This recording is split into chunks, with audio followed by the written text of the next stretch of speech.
కొంతమందిని మనం చూస్తూ ఉంటాము, అంతేగా, అంతే. అబ్బాయిలు అమ్మాయిలు 2-3 రిలేషన్స్లలో ఉంటారు. అవును. అలా కాకుండా 100% ఒక వైఫ్గా నీ కోసమే బ్రతుకుతున్నటువంటి అమ్మాయిని కేవలం ఇవాళ మీ ఇద్దరి కులం ఒకటి కాదు కాబట్టి నాకు ఈ అమ్మాయి వద్దు అని అంటే 3-4 అవర్స్ కూర్చోబెట్టి ఎంత చెప్పినా కానీ మా ఫ్యామిలీ ఒప్పుకోదు, నేను చేసుకోను అంటే, అరే బాబు నీ తల్లిదండ్రులను పిలుస్తాను ఇక్కడికి, నీ తల్లిదండ్రులతో మాట్లాడతాను అంటే వాళ్ళ అడ్వకేట్ వచ్చాడు.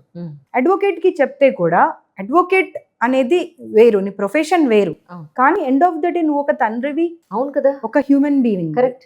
వాళ్ళకి ఒక అమ్మాయి ఉంటుంది, కోడలు వస్తుంది తర్వాత. అలాంటప్పుడు వద్దు బాబు, నువ్వు ఈ కేసుని డీల్ చేయకు, వాళ్ళిద్దరిని కలపడానికి ప్రయత్నం చేయి, అంతే తప్పించి మీ ఫీజు కోసం మీరు ఇలాంటి పని చేయొద్దు అని అతనితో కూడా దాదాపుగా గంటన్నర మాట్లాడినా కానీ అతను నా ముందు తలకాయ ఊపి వెళ్ళాడు, బయటకు వెళ్ళగానే తిరగబడి మాట్లాడుతూ ఉన్నాడంట.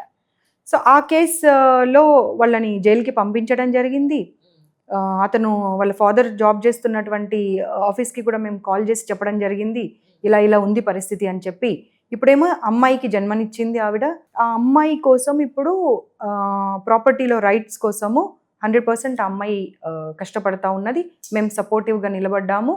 అంతేకాకుండా డెలివరీ టైంలో కూడా SC ST కేసు ఎవరైతే పెడతారో ఒక 4 లక్షల కంపెన్సేషన్ లాగా ఇస్తారనమాట.